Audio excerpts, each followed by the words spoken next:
Although everyone in front of them is a fellow countryman, the people carrying out the execution show no mercy at all. They force the victim to sing the Song of the Grassland Cavalry, while sealing the ventilation until he suffocates to death. This is the Russian thriller Captain Volkonogov Escaped, a deeply shocking film that was selected for the main competition at the 78th Venice Film Festival. The story is set in Leningrad in 1938, where the terror of the Great Purge hangs over the city and fear spreads everywhere. These strong young men dressed in red uniforms belong to the State Security Directorate of the People's Commissariat for Internal Affairs. It is the predecessor of the KGB, and also the main force carrying out the Great Purge. Every day, besides arresting spies and training their bodies, they are ordered to carry out large numbers of executions. Captain Volkonogov is one of the staff members of this secret department, and he has committed many acts that defy human conscience. In an era dominated by gray tones, his clothing alone looks strikingly bright. His distinctive posture constantly sets him apart,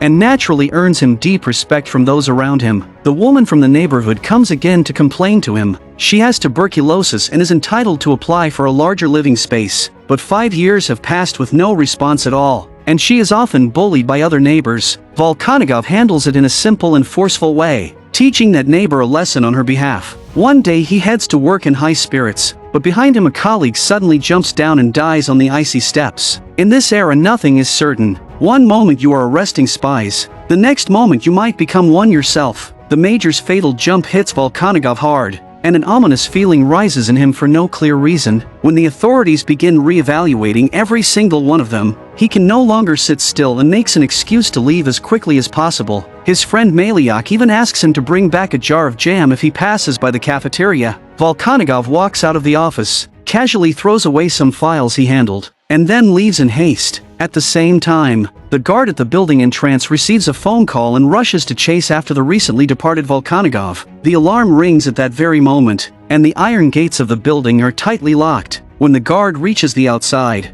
Volkonogov has already vanished without a trace. The task of capturing Volkonogov naturally falls on the shoulders of Major Mayer, who has just taken office. Although he is experienced, the entire department is filled with newcomers, leaving him with no personnel he finds satisfactory. However, under orders from the colonel, Mayer has no choice but to take on the mission. Mayer searches Volkonogov's residence but finds no useful clues, only a photograph of Volkonogov with his friend Malyak. Mayer then asks the neighbors about Volkono, and the woman who was usually helped by Volkono now says that he seems to have a girlfriend. She even takes the chance to ask Mayer whether, since she has tuberculosis, she could move into Volkono's apartment.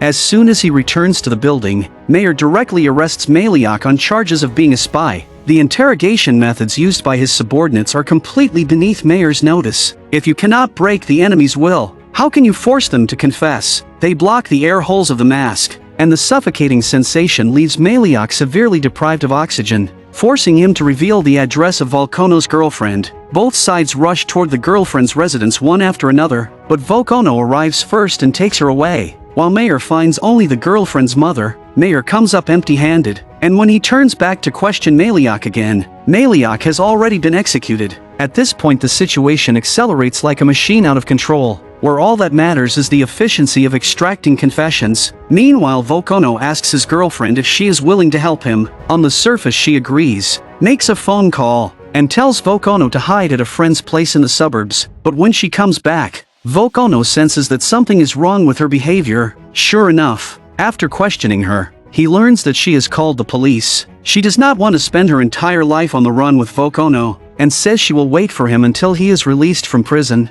Volkono changes his clothes and leaves his girlfriend's apartment. At night he hides in an abandoned factory with several homeless men. They are even chatting about whether a Zeppelin should be called an airship or a hot air balloon. Suddenly a group of young men in red uniforms seize the homeless men and take them to the outskirts of the city. It turns out they are being used as forced labor to bury fellow officers and spies who have been executed. Volkono also sees his friend Malyak among them, separated by life and death in just one night. After all the red uniforms leave, only Volkono remains there in a daze, but the soil on the ground seems to move, and Malyak actually crawls out from beneath it. Volkono is deeply shaken, as Malyak complains that Volkono ran away and left him alone to be tortured, only to end up in hell. Malyak thrusts his hand into Volkono's body, subjecting him to the same unbearable torment he once endured. Unless Volkonov confesses before death and receives forgiveness from at least one person he once persecuted, only then can he go to heaven, otherwise he will be just like them, suffering torment in hell forever.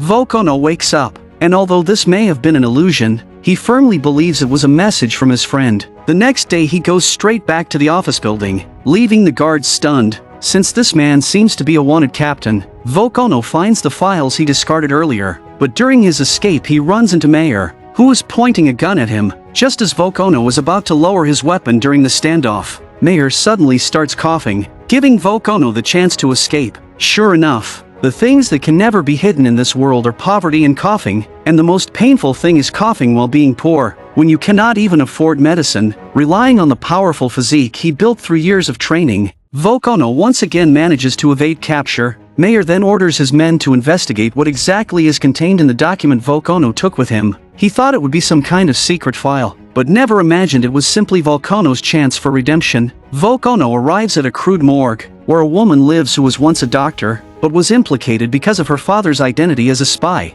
and now has no choice but to stay here. She believes her father is still in prison, and often sends him daily necessities, but Volkonov tells her that after enduring punishment her father had already confessed, and was executed a month ago. Without the family being informed, he foolishly hopes to gain the woman's forgiveness, and she responds to him in an unusually calm tone. Нахуй пошел. The woman's father was also a doctor, and in order to prevent large-scale epidemics, they researched vaccines and sought new viruses. However, the now-deceased major believed that he had created a new virus, intending to trigger a deadly outbreak. Under Volkonov's supervision, the doctor was humiliated and punished to force him to name his accomplices. The doctor never named anyone, and was eventually executed as well. At that time Volkonov never understood these people's motives, but the major had already seen through everything. Они на самом деле считают, что они невиновны, потому что они на самом деле сегодня, сейчас, заблаговременно. Это и называется профилактика потенциального врага Федя.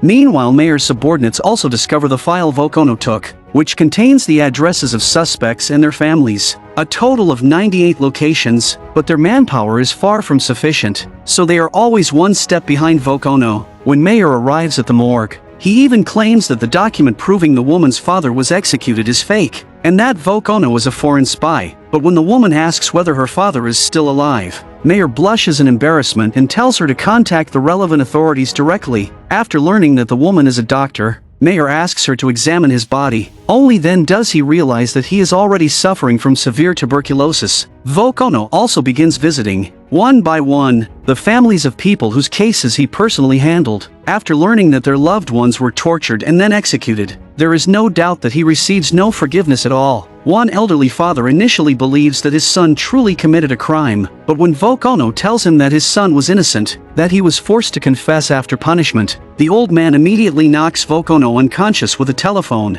Even now, the old father still firmly believes his son was guilty, and he calls the police to report this spy who is stirring up trouble. Volkonov tricks and knocks the old man out, then holds a pistol, sticks out his hips, and asks the onlookers to help untie the ropes on his hands. By the time Mayer arrives with his men, Volkonov is already gone. From the phone booth across the street, he calls Mayer and asks him, in the face of all this, does your heart really feel nothing at all? He cannot, which is why he needs the forgiveness of these families, because he wants to go to heaven after he dies. Faced with Volkonov's provocation and his subordinates' incompetence, Mayer finally loses control, breaking down in tears as he berates the foolish driver. After seeing a woman's file in the records, Volkonov goes to a factory and finds a man, coincidentally his childhood friend. The two drink together while talking about their past. The man deeply regrets that over a stupid joke, he sent his own wife to prison, where she was accused of being a member of a counter-revolutionary organization. Volkonov tells the man that his wife was innocent,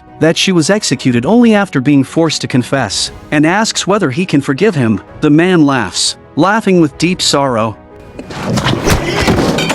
Volkonov runs out of the factory without saying a word. How could he still face his old friend from the past? Even now Volkonov remembers clearly that his friend's wife suffered inhuman abuse, and the executioner was none other than himself. When he grabs a bottle of liquor and wants to go back to apologize to his friend, he discovers that his friend has already ended his life by hanging himself. Volkonov sits on the bus with empty eyes, knowing that he alone has destroyed 98 families, not to mention so many of his colleagues. Mayer has already received the final ultimatum. The colonel gives him just one last day. The colonel also does not want to shoot this old friend. After all, many former colleagues are already gone. Volkonov goes to another convict's home. The wife has gone to work, leaving only a little girl at home burning her father's belongings. Because her mother said that an enemy cannot be her father, Volkonov tells the little girl that her father has already been executed, that he was forced to confess during the execution process, and asks her to remember to give the files to her mother. But one sentence from the little girl leaves Volkonov speechless. Его на войне в Испании фашисты пытали.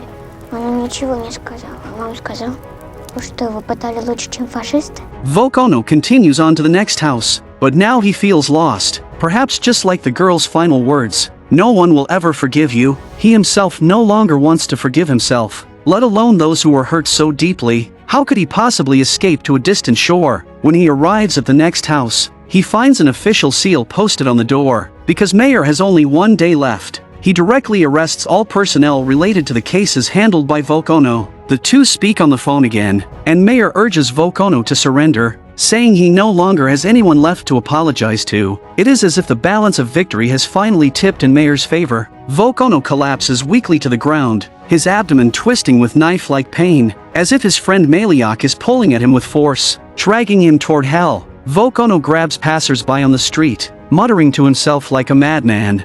У вас есть в семье враги народа? Ко мне, товарищ.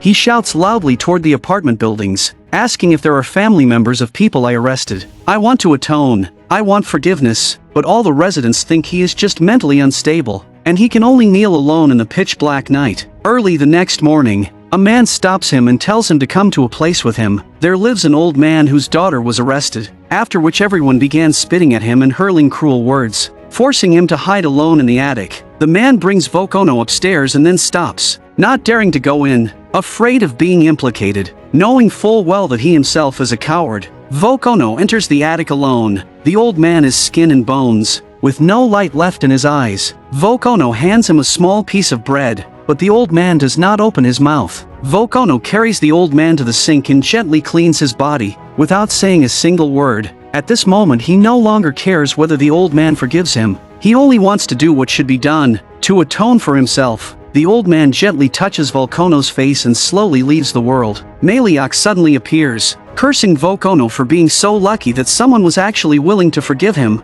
Теперь уж не свидимся. Volkonov smiles. A friend's blessing is always so warm. At the same time, Mayer arrives with his men in pursuit, and Volkonov is shot, but he no longer runs. He is no longer afraid of death, even knowing he will not enter heaven. Спасибо.